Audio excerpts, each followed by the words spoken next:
আসসালামু আলাইকুম বন্ধুরা, কি অবস্থা সবার? সিএমএফ বাই নাথিং এই ব্র্যান্ডের অলরেডি একটা নেক ব্যান্ডের রিভিউ আমি আমার চ্যানেলে করেছি এবং সেটা ডিজাইনে ইউনিক ছিল এবং সেটার মধ্যে ফিচারও কিছু কিছু ইউনিক ছিল। তো আজকে নিয়ে এসেছি সেটারই এয়ারবাডস ভার্সন বা টিডব্লিউএস ভার্সন বলতে পারেন, সিএমএফ বাই নাথিং এর পক্ষ থেকে বাডস। এটা একটা বাডস প্রো ভার্সন আছে, সেটা এখন আমার হাতে আসে নাই, আসলে রিভিউ করব। এর আগে এই বাডসের ভালো খারাপ সব কিছু জানবো পুরো ভিডিও জুড়ে। চমৎকার দেখতে এই ইয়ারবাডসটা, অর্থাৎ এই টিডব্লিউএস এর কেসটা দেখেই ফার্স্টে অবাক হয়ে যাবেন। এটা তিনটা কালার অ্যাভেলেবেল রয়েছে, একটা ব্ল্যাক, একটা হোয়াইট আর এই কমলা কালার, যেটা খুবই রেয়ার, খুব একটা পাওয়া যায় না। এবং অনলাইনে কিছু কিছু পেজে এটার দামও বেশি, মানে অন্যান্য ভার্সনগুলো থেকেও। ফ্লিপকার্ট বলেন বা অ্যামাজন বলেন, এগুলো তো ওই দুইটা ভার্সন থেকে বা সাদা কালোটার থেকে কমলাটার দাম বেশি এবং এটা আসতে নাকি সময় লাগে। সো এই টিডব্লিউএসটির ভালো খারাপ সব কিছু জানবো আজকে পুরো ভিডিও জুড়ে।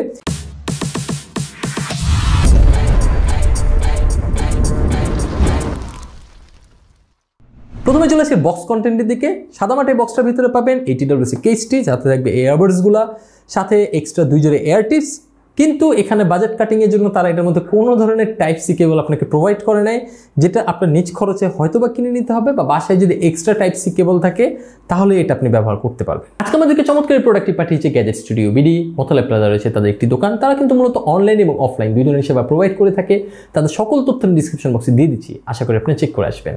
ডিজাইন এন্ড বিল কোয়ালিটির দিকে লক্ষ্য করলে এই কেসটার দিকে তাকালে দেখবো যে স্কোয়ার শেপের এই যে কেসটা আছে সেটা আসলে পলিকার্বনেট মেড, এবং এটার মধ্যে শুরুতেই উপরে একটা নাথিংয়ের যে ব্র্যান্ডিং, তারা প্রতিটা জায়গায় আমি এটার ব্র্যান্ডিংটা করতে দেখেছি। এই লোগোটা, এটা দেখতে বেশ ভালো লাগে, একটা এলিগেন্ট ভাইব আছে। এবং এর উপরে যে এই যে সিলভার কালারের যে রোটেটিং হুইলটা আছে, সেটা আমি ভাবছিলাম কোনো হয়তো বা কাজে লাগবে, বাট ভাই এটা ফিডগেট স্পিনার ছাড়া আর কোনোভাবেই এটাকে আপনি মনে হয় না কাজে লাগাইতে পারবেন।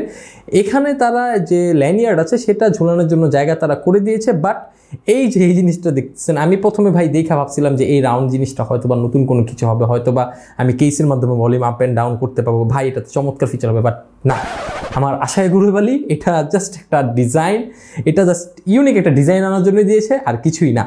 ডান দিকের দিকে তাকালে আমরা দেখতে পারবো এর মধ্যে টাইপ সি পোর্ট রয়েছে, আর এটিকে রিসেট করার জন্য এর বাটন রয়েছে, বা পেয়ারিং বাটন বলতে পারেন। বাঁদিকে টোটালি ক্লিন। সামনের দিকে তাকালে দেখতে পাবেন এর মধ্যে একটা এলইডি ইন্ডিকেটর রয়েছে, যেটার মাধ্যমে চার্জিং স্ট্যাটাস, কানেকশন স্ট্যাটাস এগুলো শো করে, আর পিছনের দিকেও এটা টোটালি ক্লিন।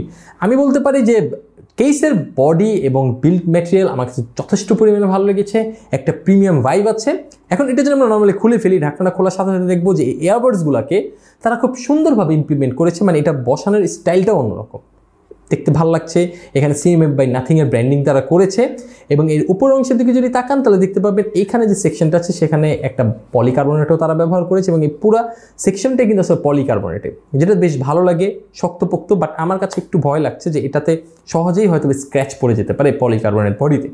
আমরা যে এয়ারবাডসের বিল্ড কোয়ালিটির দিকে তাকাই দেখতে পাবো এয়ারবাডসটা আসলে এর পলিকার্বনেট মেড বা ম্যাট টেক্সচার এবং গ্লসি ফিনিশের সমন্বয় তৈরি করা হয়েছে।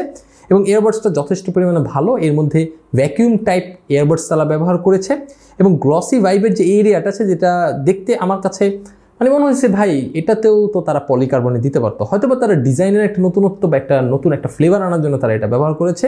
এবং এটা স্টেনযুক্ত যেহেতু এয়ারবাডস, আমি কানে পরার পর মোটামুটি একটা প্যাসিভ আইসোলেশন পাচ্ছি, খুব একটা একদম মানে সবকিছু বন্ধ হয়ে গেছে এমন টাইপের না, বাট চলে আর কি। এয়ারবাডসটা স্টেনের দিকে যদি তাকান, এখানেও তারা নাথিং এর ব্র্যান্ডিং করেছে, এবং এর উপরের অংশের দিকে এই এরিয়াটা কিন্তু আছে টাচ সেন্সিটিভ এরিয়া, যেটা আপনি টাচ করে এই সব কিছুই ট্রিগার করতে পারবেন।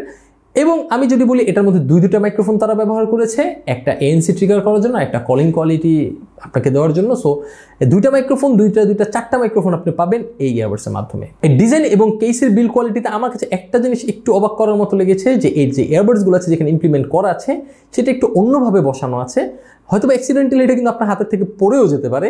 সো এই ক্ষেত্রে একটু সাবধানে থাকবেন এবং বুঝে শুনে এই চার্জে বসাবেন। এবং এখন যদি আমি সরাসরি এর কিছু ফিচার্স নিয়ে চলে আসি, প্রথমেই আসি এর কানেক্টিভিটি নিয়ে। এর মধ্যে রয়েছে ব্লুটুথ 5.3 কানেক্টিভিটি, যেটা 15 মিটার রেঞ্জ পর্যন্ত আপনাকে সাপোর্ট দিয়ে থাকবে। নর্মালি আমরা ব্লুটুথের যে ভার্সনগুলো আছে সেগুলো 10 মিটার রেঞ্জে আমরা দেখি, বাট এটাতে 15 মিটার আছে, এক্ষেত্রে সাধুবাদ জানাই। ব্যাটারি কথা যদি আমি বলি, এই প্রতিটা এয়ারবাডসের মধ্যে 45 মিলিঅ্যাম্পিয়ার ব্যাটারি আছে, এবং এই কেসের মধ্যে 460 মিলিঅ্যাম্পিয়ার ব্যাটারি বহন করছে। এবং এই টোটালি এই সিস্টেমটা থেকে আপনি মোটামুটি 35 ঘন্টার মতো ব্যাটারি ব্যাকআপ পেয়ে যাবেন যদি এএনসি অফ থাকে, আর এএনসি অন থাকলে মোটামুটি 28 ঘন্টার মতো আপনি ব্যাটারি ব্যাকআপ পাবেন এই টোটাল ব্যাটারি সাপোর্টটার মাধ্যমে। এই বাডসগুলোর ওজন কিন্তু বেশ কম, মাত্র 4.5 গ্রামের একটি ওজন, এবং এই টোটাল কেসটার ওজন কিন্তু মাত্র 43 গ্রাম, সুতরাং যে কোনো জায়গায় আপনি বহন করতে পারবেন। এর মধ্যে IP54 ওয়াটার রেটিং রয়েছে, অর্থাৎ মোটামুটি বৃষ্টির ছেটাফোটা ওয়ার্কআউটের ঘাম সহ্য করতে পারবে, এবং আমিও ঘামায় যেতেছি, এগুলোও চাইলে সহ্য করতে পারবে। এটার মধ্যে গুগল ফাস্ট পেয়ারিং এর সুবিধা আছে, এছাড়া ইনিয়ার ডিটেকশন আছে, এছাড়া গেমিং মোড আছে যেটাকে তারা লো লাইট মোড বলছে, আর এছাড়াও কিন্তু আপনি এর মধ্যে ANC পেয়ে যাবেন। তারা ক্লেম করছে যে আপ টু 42 dB পর্যন্ত বা 42 ডেসিবেল পর্যন্ত আপনি ANC ট্রিগার করতে পারবেন, যেটা আসলে কোনোভাবে কাস্টমাইজেবল না। আমি এর প্রো ভার্সনটাতে শুনেছি যে কাস্টমাইজেবল, বাট এটার মধ্যে কোনো ধরনের কাস্টমাইজেবল না। এটার মধ্যে আপনি 3টা মোড পাবেন, একটা ANC মোড, একটা ট্রান্সপারেন্সি মোড, একটা নর্মাল মোড, যেগুলোকে আপনি আপনার এই মোবাইলে এর নাথিং এক্স যে অ্যাপটা আছে সেটা ডাউনলোড করে সেখান থেকে এটাকে ট্রিগার করতে পারবেন। এছাড়াও আপনি এর মধ্যে আলট্রা বেস টেকনোলজি পাচ্ছেন, যেটা তারা বলছে যে আলট্রা বেস টেকনোলজি ভার্সন 2, যেটাকে মোটামুটি এই বেসগুলোকে আপনি কন্ট্রোল করতে পারবেন। এছাড়াও এর মধ্যে কাস্টম ইকুয়ালাইজারের সুবিধা আছে, আপনি আপনার পছন্দ মতো যে ইকুয়ালাইজিংটা সেটা আপনি করে ফেলতে পারবেন, আপনার পছন্দ মতো অডিও প্রোফাইল আপনি ক্রিয়েট করে দেন এটা থেকে আপনি একটা বেটার অডিও এক্সপিরিয়েন্স নিতে পারেন। এখন চলে আসি এর অডিও সেকশনের দিকে। এর মধ্যে 12.4 mm এর একটি ডাইনামিক ড্রাইভার ব্যবহার করা হয়েছে, যেটার মধ্যে তারা ক্লেম করছে যে বায়োফাইবার যে ডায়াফ্রামগুলো আছে সেগুলো তারা ব্যবহার করেছে। এছাড়াও এটার মধ্যে কিন্তু SBC এবং AAC কোডেক সাপোর্ট করে, অর্থাৎ কোনো ধরনের হাইরেস কোডেক বা অ্যাপটেক্স কোডেক এগুলো কিন্তু এটার মধ্যে সাপোর্ট নাই। সো এটা একটু মাথায় বিবেচনায় রাখবেন, কারণ 4000 টাকা একটা TWS এর মধ্যে অনেকেই কিন্তু আমরা অ্যাপটেক্স সাপোর্টটা খুঁজে থাকি। তো বন্ধুরা, এখন অনেকে ভাবতে পারেন যে এই TWSটা ভালো খারাপ কি, বা এই TWS এর অডিওটা কেমন। আমার কাছে অডিওটা বেস বুস্টেড মনে হয়েছে শুরুতে। এখন প্রতিটা TWS কেন জানি অডিওর মধ্যে ধুমধামাকা বেস দিয়ে রাখে, আপনার এটার মধ্যে সেটাই পাবেন, বাট এটাকে কাস্টমাইজ করা যায়। নাথিং এক্স যে অ্যাপটা আছে সেটার মধ্যে আপনার অনেক ধরনের ফিচার এখানে পাবেন, ডিটেইল তো বলছি না, আপনারা খুঁজে খুঁজে সেগুলো বের করতে পারবেন। এছাড়াও আমি যদি বলি যে 4000 টাকার আশেপাশে এই TWSটা কি বেটার হবে কিনা, আমার কাছে কেন জানি মনে হয়েছে 4000 টাকা বাজেটের আশেপাশে আরো অনেক চয়েস আছে যেগুলো আপনি চাইলে দেখতে পারেন। অ্যানকারের কিছু প্রোডাক্ট আছে, QCO এর কিছু প্রোডাক্ট আছে, এছাড়াও আরো ভালো ভালো ব্র্যান্ডের অনেক প্রোডাক্ট আছে। সুতরাং 4000 টাকা বাজেটের আশেপাশে এটা নেওয়া কি যুক্তিযুক্ত হবে কিনা সেটা আসলে আপনাদের উপর আমি ছেড়ে দিচ্ছি। যারা আসলে নাথিং এর ফ্যান, যারা CMF বাই নাথিং যেহেতু নতুন প্রোডাক্ট ভালো হবে এগুলো ভাবছেন, বা যারা এর অডিও প্রোফাইল পছন্দ হবে, তারা কিন্তু অনায়াসে এটা পারচেস করে ফেলতে পারেন।